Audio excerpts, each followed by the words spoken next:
¿Cómo están? ¿Me escuchan bien? Bueno, primero que nada, gracias por estar todos aquí. Es un ambiente ideal para reflexionar sobre lo que somos, lo que estamos haciendo, a dónde vamos. Y yo pensaba muchas cosas para comenzar en este foro Mujeres de Cambio. Y precisamente tiene que ver con esa palabra, con cambio. Si permanentemente no pensamos en la reinvención de nosotras mismas, de nosotros mismos, difícilmente llegaremos a ser una sociedad que tenga posibilidades de desarrollo. Recordaba también que cuando yo empecé, a los 22 años, aunque no lo crean, sí tuve también 22 años. Después de 38 puedo decir que he visto una evolución tecnológica, he visto una evolución en la prensa, he visto una evolución en términos de país. Y también he visto que, por ejemplo, como mujer, he cambiado mi visión de las cosas. Me he comenzado a dar cuenta de cosas que probablemente a los 22, con el ímpetu, la adrenalina, el momento en el que se vivía, no era fácil reconocer. Por eso, en este foro de Mujeres de Cambio, queremos además plantearles a ustedes con el panel que voy a invitar de inmediato a reflexionar sobre una pregunta. Y esa pregunta es una pregunta dolorosa en pleno siglo XXI. La pregunta tiene que ver con la muerte, pero con la muerte en distintos momentos de la vida. Cómo en la sociedad estamos matando mujeres, y ya les voy a contar a qué me refiero exactamente. Pero antes, quisiera darle la bienvenida a nuestro panel. Vamos a empezar con Carmen Rosa Villa, miembro del Comité de Naciones Unidas contra la Desaparición Forzada. Por favor, un aplauso para ella. Estamos muy agradecidos porque entendemos que en su agenda, es a la siguiente invitada, que ustedes van a reconocer de inmediato, en su agenda que anda muy apretada, con muchas reuniones en Palacio de Gobierno, está con nosotros la ministra de Educación, Flor Pablo, a quien le damos también la bienvenida y le agradecemos el momento de estar con nosotros y con todos ustedes. De inmediato hacemos pasar a Melissa Bustamante, especialista de Género y Derechos Humanos, que está con nosotros. Y nuestra cuarta panelista es Fátima de Romaña, abogada y representante de Women in the Profession, representante de algo que tiene que ver con las mujeres de hoy, ¿no? Que estamos en todos los niveles, pero que evidentemente falta muchísimo por andar. Yo todavía, como ven, la tecnología no ha llegado a mis manos, aunque tengo el celular aquí. Todavía son los papelitos que cargo. Pero las estadísticas siempre son importantes para darnos cuenta de qué nos está pasando. Y yo empecé con una pregunta que es desde mi punto de vista, muy dolorosa, pero muy real. Y es cómo en la sociedad estamos matando a las mujeres. Yo tengo una estadística entre el 2015 y el 2019. En el 2015 murieron por feminicidio 103 mujeres, las que están registradas. En el 2016, 105. En el 2017, 116. En el 2018, 150. Y hoy, en el 2019, estamos en agosto, ya han muerto más de 100 mujeres, básicamente por el hecho de ser mujeres. Estamos seguros que a final de año, lamentablemente, esa estadística probablemente se duplique.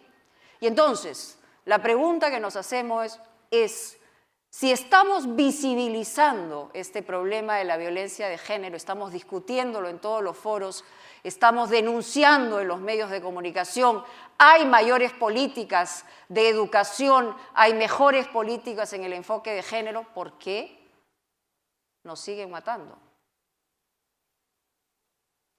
Y eso es algo que tiene que ver con lo que vamos a discutir el día de hoy.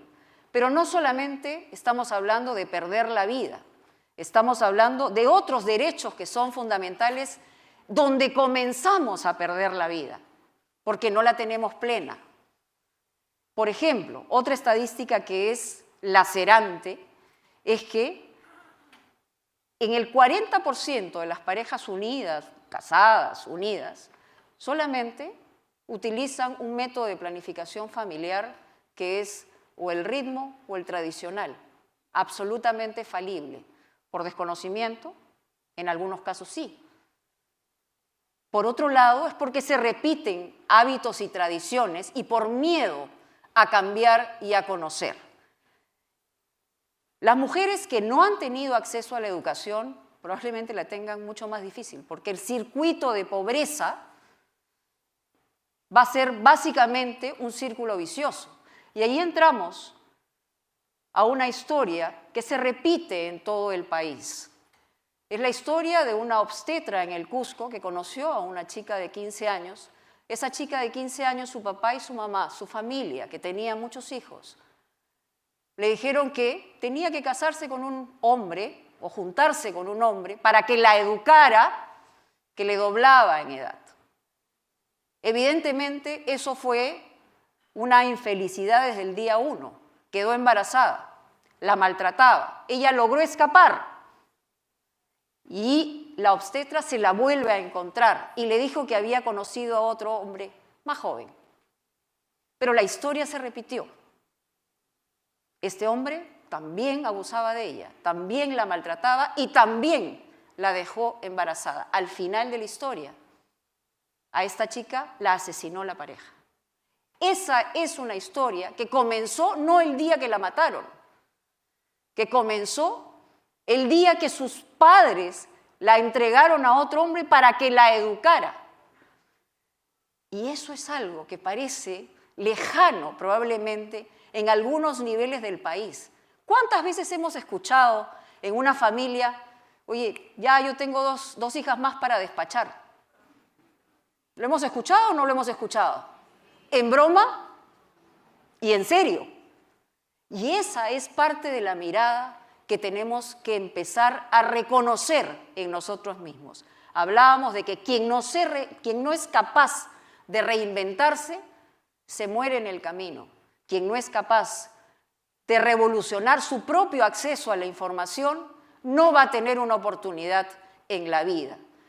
Si nos falla la familia, tenemos que tener la escuela. Si nos falla la escuela, tenemos que tener otras herramientas. Lo que no nos puede fallar somos nosotros mismos y el Estado, a través de sus políticas, para tener mejores herramientas.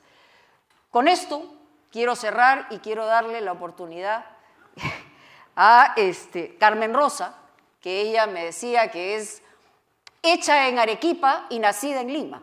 Además que eso tiene una connotación especialísima el día de hoy.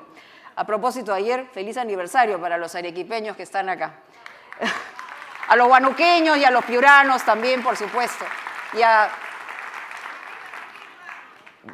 Muy bien.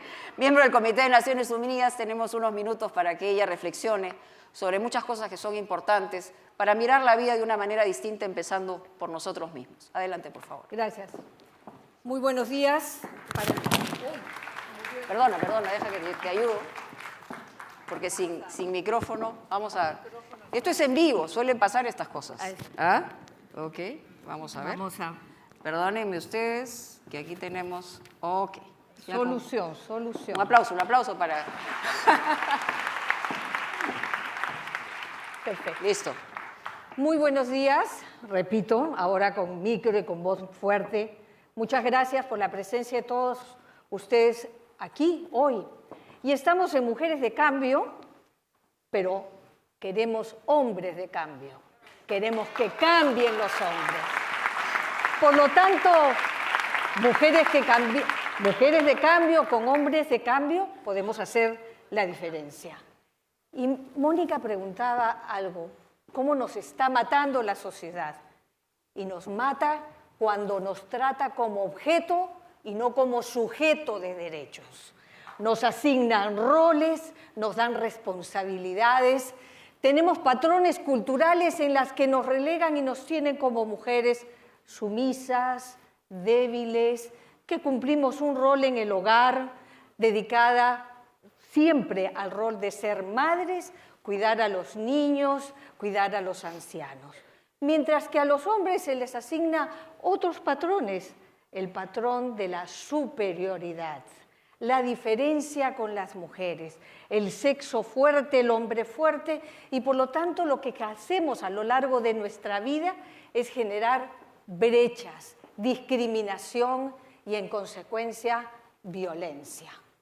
Los estereotipos de género tan arraigados en nuestra sociedad, el patriarcado, las relaciones desiguales de poder, han hecho que hoy en nuestra sociedad tengamos cifras alarmantes de muertes violentas de mujeres por el hecho de ser mujeres. Estas costumbres y prácticas lo que hacen es perpetuar la discriminación, preservar a las mujeres en la violencia, someternos a esa violencia. Y si yo les cuento que cada 4 minutos una mujer es víctima de violencia física y cada 4 minutos de violencia sexual. Hoy, como señalaba también Mónica, 103 mujeres han muerto en manos de ¿quiénes?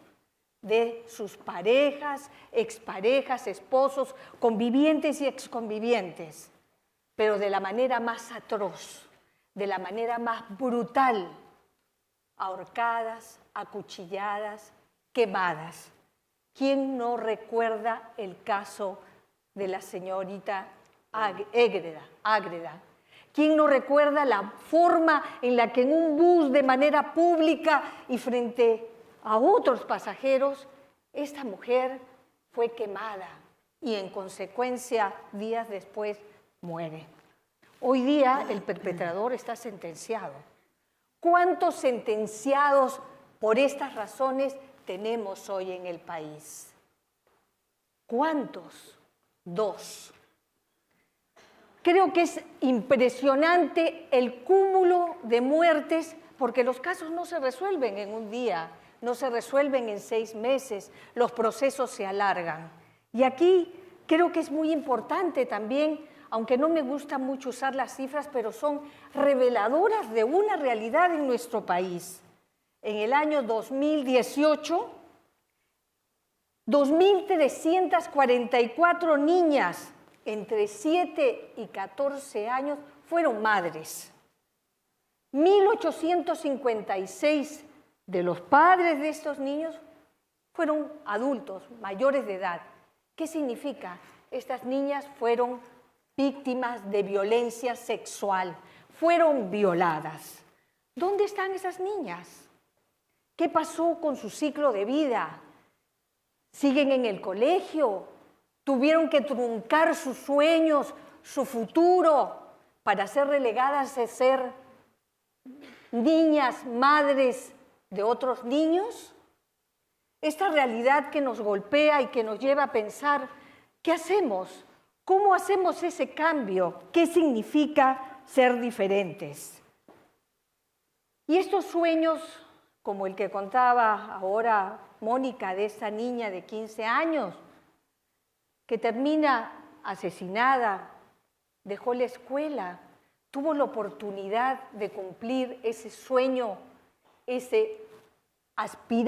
aspiración de ser mujer en nuestra sociedad, porque la discriminación, el ser mujer, el ser indígena, el ser afrodescendiente, el hablar una lengua nativa, el vivir en el campo,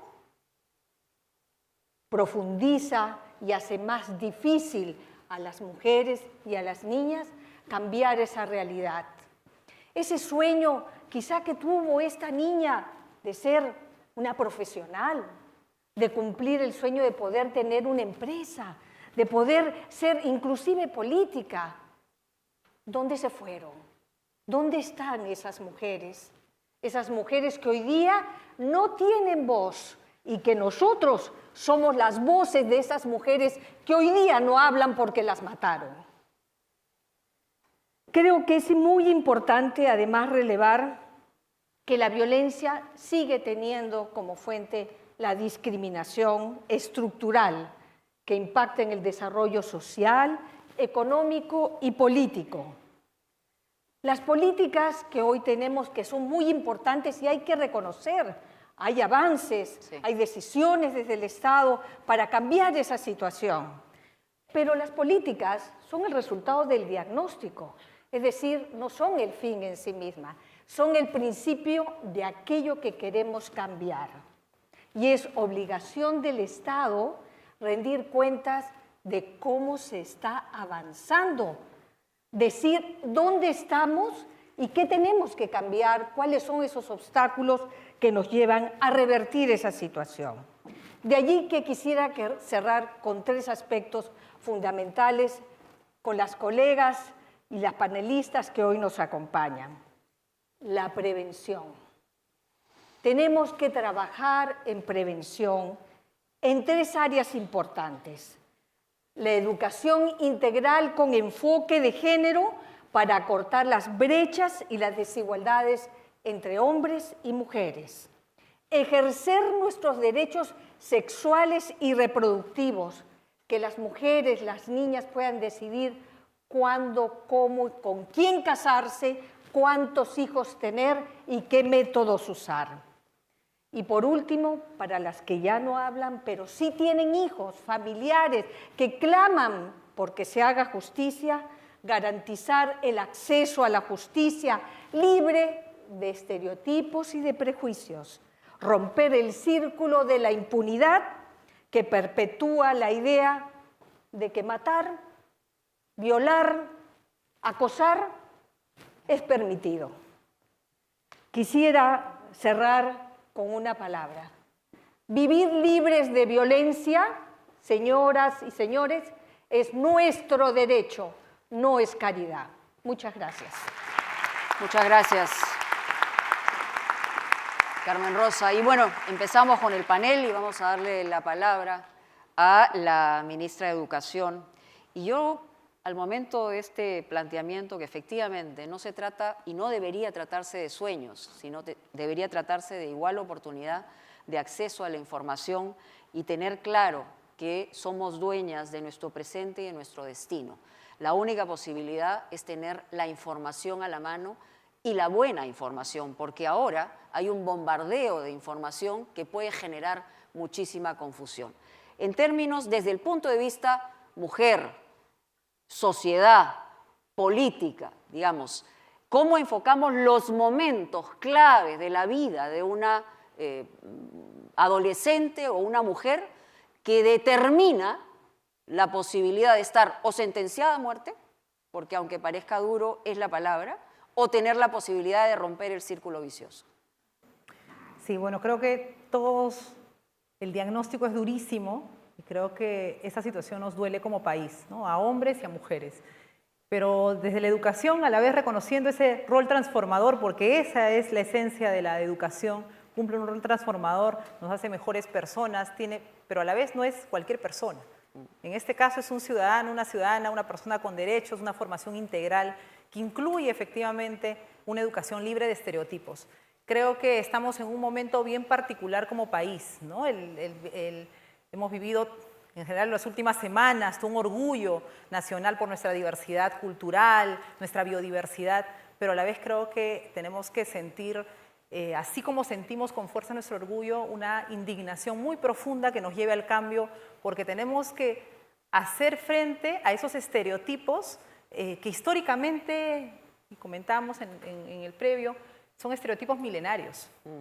Son estereotipos que están afianzados, están afincados en lo más profundo de nuestras conciencias. Y eso hace, y no es un tema solo de la escuela, es un tema en realidad de nuestra vida cotidiana, ¿no? De nuestra relación entre hombres y mujeres, lo que le vamos diciendo a nuestros niños, tú eres hombre, no lloras, ay, pobrecita, nuestra hijita, ¿no? El color, cosas que se nos han ido poniendo y que en realidad responde a eso, a una educación que nos ha marcado roles para unos y roles para otros que no habría mayor problema, sino generarán desigualdad y este rostro tan duro que ya es la violencia.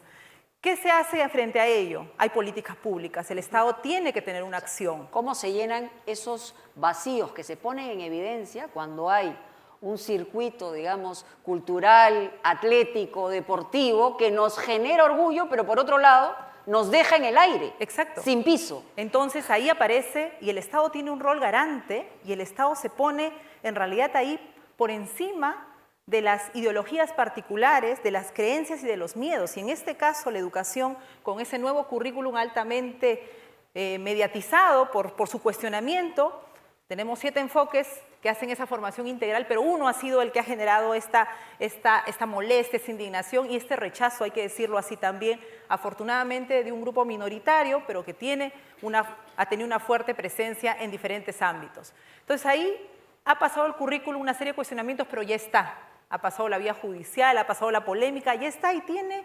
Y cuando me preguntan a veces si va a seguir el enfoque de igualdad de género, claro que sí, no es un capricho de un gobierno. Solamente poner un paréntesis, ¿va a seguir con alguien al frente que tiene el cuchillo entre los dientes? Va a seguir porque yo creo, así como en este espacio, cuando decimos que la igualdad de género, trabajar por una sociedad libre de discriminación, libre de estereotipos y que favorezca nuestra convivencia como sociedad, aplaudimos, tenemos que unirnos. Tenemos que unirnos porque creo que este no es un tema de minorías o de mayorías, es una necesidad, es un asunto de país que tenemos desde muy pequeños. No tenemos que esperar a tener solo medidas de promoción, de prevención, de protección, el acceso a la justicia, eso está muy bien. Pero ¿qué estamos haciendo? Porque Exacto. esta es una agenda de largo plazo, cambiar formas de ver el mundo, paradigmas, nuestra estructura cognitiva de relacionarnos y no solo cognitiva, sino lo más profundo de nuestras creencias que tienen que ver con nuestras emociones y nuestras más profundas sensibilidades. Tenemos que educar desde muy pequeñitos y tenemos que educar de que niños y niñas tienen las mismas oportunidades, tienen los mismos derechos y que podemos elegir en función también a nuestros propios talentos y a nuestras propias orientaciones. Aquí no se trata de decir unos van para un lado, otros para otro lado, sino más bien establecer esa relación igualitaria de modo que entre a nuestra conciencia y a nuestro inconsciente también de que tenemos que construir esa relación distinta. Y eso lo tenemos que hacer con las familias, con nuestros maestros, porque hay que reconocer que todos los que estamos aquí, si comenzamos a revisar, tenemos actitudes todavía marcadas por estereotipos. Yo creo que pasa por decir, efectivamente, así hemos sido formados, esto no está bien y tenemos que hacer las cosas de otra manera. Da miedo, nos genera resistencia, sí, pero hay que enfrentarlas. Yo creo que estamos en tiempos en los que en nuestro país hay que decir las cosas como son. Y esto está funcionando mal. O sea, efectivamente, tú me decías, ¿qué vamos a hacer? Ahora viene el escenario político fuerte. Efectivamente, creo que hay que pararnos en los principios. Y aquí un principio es la igualdad, es el respeto, es la posibilidad de que esas mujeres tengan la posibilidad de tener oportunidades de alcanzar sus proyectos de vida y no en el camino se trunquen por embarazos adolescentes. Las mujeres rurales, las niñas, las adolescentes son las que terminan menos la secundaria, las que abandonan por violaciones, por diferentes situaciones que acá muy bien nos han comentado. Entonces tenemos que hacer que nuestra educación se transforme y venza esas resistencias. Y creo que eso lo vamos a conseguir generando este tipo de espacios, uniéndonos como sociedad y siempre va a haber un temor y un miedo. Yo espero que las muertes de tantas mujeres nos duelan a todos y nos cuestionen y comencemos a unirnos. Ciertamente, yo quería preguntarle a Melissa, que está especializada en derechos humanos y en género, todos los miedos a través de la historia apelan a lo primitivo del ser humano. Y el miedo fundamental que yo veo que se impone en esto es miedo a cambiar, por un lado, y miedo a perder privilegios y poder. ¿De quién? De un statu quo que le ha dado a los hombres, ¿no? Y no es para descalificarlos, pero le ha dado a los hombres a través de la historia el derecho a estar informado, a tener niveles intelectuales adecuados, a que determinen las reglas, ¿no? Y finalmente tú, per se, no cedes espacio de los privilegios. O sea, ahí hay un trabajo que tenemos que hacer hombres y mujeres para llegar a una mirada igualitaria. En ese sentido, o sea, ¿dónde está lo más importante que tenemos que reconocer en nosotros mismos? Bueno, en realidad yo creo que lo que tú has ejemplificado en tu primera intervención y complementado con tu comentario da cuenta de la discriminación estructural que hay contra las mujeres en las diferentes etapas de nuestras vidas, ¿no? En el momento que las mujeres cuentan con información, por ejemplo, para decidir cuándo y cuántos hijos tener, cuentan con información para acceder a servicios de planificación familiar, se empoderan, generan mayores y mejores oportunidades para ellas, ¿no? La violencia también, y aquí me permito caracterizarla como un asunto de derechos humanos, ¿no? Es un asunto de salud pública y es también la más frecuente forma de discriminación contra las mujeres. Sucede día con día, ¿no? Y es también muchas veces el resultado de querer oprimir la información, oprimir el poder que adquiere la niña, la adolescente en la escuela, ¿no? Que adquiere la mujer en la universidad, ¿no? Entonces hay que buscar seguir empoderando a las mujeres con educación con enfoque de género, que lo que quiere básicamente es fortalecer actitudes positivas, fortalecer la autoestima, que las niñas, que nuestras adolescentes conozcan sus derechos y los puedan exigir, ¿no? Que la exigencia del derecho no se puede volver jamás una oportunidad para oprimir, todo lo contrario, es una oportunidad de forjar mujeres de cambio. En el caso de Fátima de Romaña, que es abogada, ella representa, digamos, a las mujeres en la profesión y evidentemente también tiene una mirada sobre ese tema. Ahora, yo agregaría a lo señalado que la información te hace libre, hay que tener acceso a la información, pero hay que validar desde el punto de vista de oportunidades y herramientas esa información a la que accede. Y no solamente tiene que ver con lo que pueda señalar el Ministerio de Educación, sino en la vida de cada una de nosotras, ¿no? De acuerdo, Mónica. Complementando, la verdad que la información tan interesante que hemos recibido, es bien importante articular desde varios actores de la sociedad. No es solo responsabilidad del Ministerio de Educación, sin duda hay una parte muy importante, la parte formativa en el tema de educación. Hoy día tenemos, somos una sociedad que tenemos estereotipos de género que tenemos que romper tanto en las familias como, digamos, en la sociedad y en las empresas. Yo me permito hablar desde el lado del sector privado. Naturalmente yo trabajo en el sector privado, con lo cual tengo una mirada también, un ángulo importante donde las empresas tenemos un rol también, un rol de acompañar hoy día, por ejemplo, tenemos hoy día licencia de paternidad, hoy día son temas que son relativamente nuevos para algunos, es un tema que genera sorpresa. ¿Sorpresa en qué sentido? La responsabilidad familiar, si queremos hoy día hablar de igualdad para las mujeres, igualdad de oportunidades, no solo una mujer educada, hay muchas mujeres saliendo de la universidad con las mejores condiciones, las mejores notas, y eso no les garantiza en absoluto una realización profesional. ¿Por qué? Porque la sociedad nos pone la responsabilidad, el estereotipo que la mujer tiene que ser responsable de la carga familiar. Es algo que hemos comentado, se comentó en paneles anteriores y eso lo conocemos. ¿Qué rol del sector privado pone, digamos, en igualdad las condiciones de decir al padre, anda tú a una actuación por el día, digamos, del padre, anda tú a recoger las libretas de notas del colegio si fuese necesario? ¿Quién le dice al padre, anda tú y hace cargo, no es cierto, de un niño enfermo porque de repente la señora también trabaja? Hay un rol que estamos dejando de ver y es un tema muy importante. Básicamente tenemos que mirar no solo la responsabilidad de cada uno de los actores.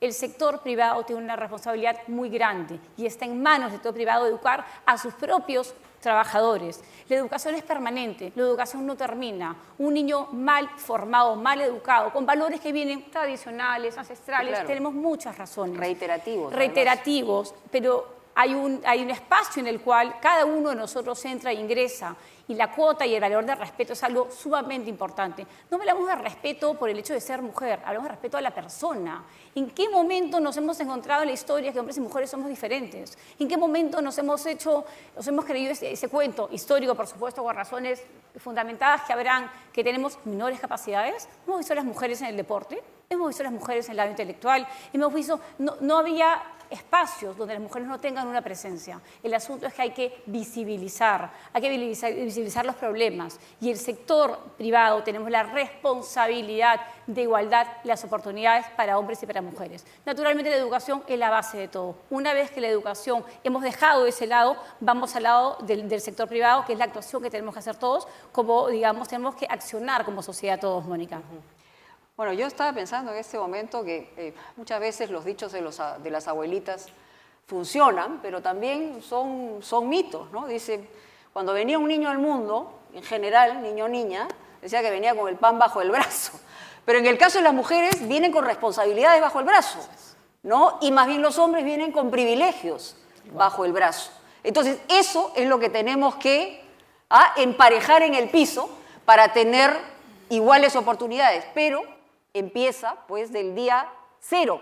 Desde el día cero vamos construyendo a una mujer que va a tener la accesibilidad a la información y va a representarse no solamente a sí misma, sino ante la sociedad en igualdad de condiciones, o no la vamos a tener. Tenemos 8 minutitos todavía, me han dicho que sea exacta con el tiempo, porque la ministra tiene una agenda importante que cumplir. A ver, Carmen Rosa, 2 minutos de reflexión final sobre este tema. Después de todo lo expuesto, hay elementos fundamentales para hacer el cambio y se trata de hacer una coordinación interinstitucional con el acompañamiento de la sociedad civil y, como lo decía Fátima, con el acompañamiento también de quienes deciden en este país muchas cosas, el empresariado, los políticos, los economistas, las profesionales, pero sobre todo las bases sociales que acompañan estos procesos y se apoderan de estos procesos. Un segundo aspecto importante es también la coordinación intrainstitucional. Hay instituciones que en sus bases, sus funcionarios no saben ni lo que hacen ni lo que deciden en el más alto nivel de políticas, cuando lo que tenemos que hacer es empoderar a todos. El tercer aspecto que me parece sumamente importante es que se habla mucho de capacitar. Capacitar a la policía, capacitar a los jueces, capacitar a los fiscales. ¿Quién hace seguimiento a esas capacitaciones? ¿Qué impacto han tenido en su propia conducta después de que han recibido esa capacitación? Hay una necesidad de monitorear y dar seguimiento a todas las políticas.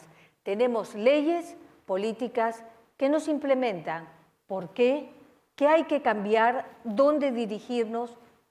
Hay que tener una acción concreta para saber dónde están los obstáculos, revertir las dificultades y avanzar hacia ese cambio de los hombres y de las mujeres que seguimos cambiando. Y la pelota está inmediatamente puesta en la cancha de la ministra de Educación.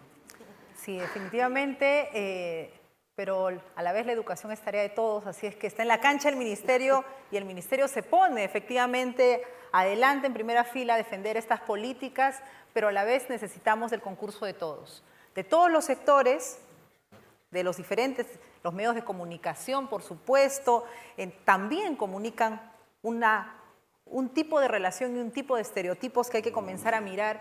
Y yo creo que viendo cómo hacemos para avanzar, una es que creo que hay que asumir que este no es un tema menor, no es un tema de opción hablar de igualdad de género. No es si me gusta lo dejo o si no me gusta puede salir de la formación de nuestros estudiantes. El enfoque de igualdad de género está en la currícula nacional, se está implementando, pero necesita un ecosistema que también favorezca que nuestra educación se vaya en esa dirección, de una educación más justa, más igualitaria, más democrática, pero esos ciudadanos más respetuosos de los derechos de los otros, pero también que construyan, que miren un bien común. Y eso no lo vamos a ver de repente, y siempre le digo cuando converso estos temas con diferentes posiciones distintas a las que estamos hablando aquí, ¿no? Hay cosas que de repente ya nosotros como adultos nos cuesta más, pero no le neguemos la posibilidad a los niños, a las niñas, a los adolescentes de vivir una educación distinta, de vivir una educación respetuosa e igualitaria. Creo que tenemos que ponernos ahí del lado de los niños, del lado de las nuevas generaciones, de qué país queremos. Exacto. Y lo que estamos haciendo ahorita como sociedad, yo creo que ninguno, en términos de violencia, de la cantidad de feminicidios, de la dureza que nos han mostrado en las presentaciones iniciales, Mónica, y por qué se hace este evento, por ejemplo, es porque como sociedad estamos fracasando, estamos, como tú bien decías, matando a las mujeres y tenemos que sentirnos todos parte de la solución de esta situación tan dura. Entonces creo que el currículum sigue, pero necesitamos el respaldo. Y de hecho un respaldo importante es también el respaldo no solo del Ejecutivo, que ya lo tenemos como ministerios, no solamente tenemos el enfoque de igualdad de género, hemos aprobado la política de igualdad de género que es transversal, sino también necesitamos un apoyo firme del Poder Legislativo. Y ahí sí tenemos que también como sociedad levantar nuestra voz de protesta si se necesita, para decir que necesitamos una educación igualitaria. Exactamente. Y los medios de comunicación ayudarnos a comunicar las razones por las cuales se requiere una educación distinta, que no es un tema de ponernos hombres contra mujeres. Es un tema de reconocer como sociedad que las mujeres estamos perdiendo y hacer una educación para ambos como sociedad, porque somos todos los que construimos, pero efectivamente tenemos que hacer que nuestras mujeres, nuestras niñas, miren con expectativa, con esperanza a su futuro, y ahí todos jugamos. Creo que esa sería la responsabilidad que asumimos, pero no la podemos asumir. Menos en este momento político tan tenso como el que estamos ahorita viviendo. Necesitamos unirnos todos, la educación está en juego, un tipo de educación está en juego. Y la educación que estamos planteando como Estado, como Ministerio de Educación, es una educación liberadora, una educación igualitaria, una educación que rompe estereotipos y paradigmas. No hay de otra. Muy bien. Melissa. Sí, Mónica. Yo quería tomar estos minutos para traer un poco a colación el mandato que nos hace la Agenda 2030, la Agenda de los Objetivos para el Desarrollo Sostenible. Y este mandato es no dejar a nadie atrás. Y eso definitivamente incluye a las mujeres, pero sobre todo a las mujeres más excluidas o tradicionalmente excluidas. Las mujeres afroperuanas, las mujeres con discapacidad, las mujeres quechohablantes, las mujeres que se embarazaron en la adolescencia sin planearlo, las mujeres que han sufrido alguna forma de violencia. Entonces, tenemos que poner sus necesidades al centro de la política pública. Las necesidades de estas mujeres tienen que ser el motor de cambio de la política, de su diseño, de su implementación, de su evaluación para la evidencia y la acción.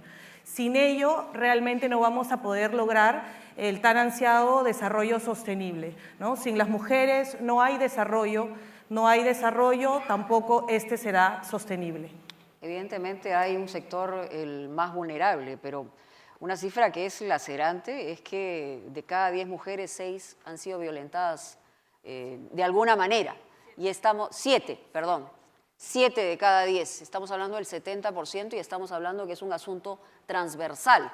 Es decir, que no solamente se concentra en poblaciones más vulnerables por la pobreza y por las características que tú señalas, sino que evidentemente este es un asunto que tiene que ver con algo mucho más introducido en nuestra mirada en relación a la mujer. Y si solo partiéramos de la palabra respeto al otro, sin importar el género, las cosas cambiarían profundamente. Fátima, para cerrar. Continuando con lo que dices, el tema respeto es un valor importantísimo que tenemos que aplicarlo en todos los ámbitos de nuestra sociedad, no solamente respeto a la mujer, respeto a cualquier tipo de diferencia, en lo cual nos vamos a encontrar y vamos a convivir. Es un país diverso, un país riquísimo, y la diversidad es donde está justamente el valor que tenemos, pero tenemos que respetar lo que es diferente y tener la apertura para recibirlo. Y lo siguiente, Mónica, y no menos importante, es el tema del empoderamiento económico.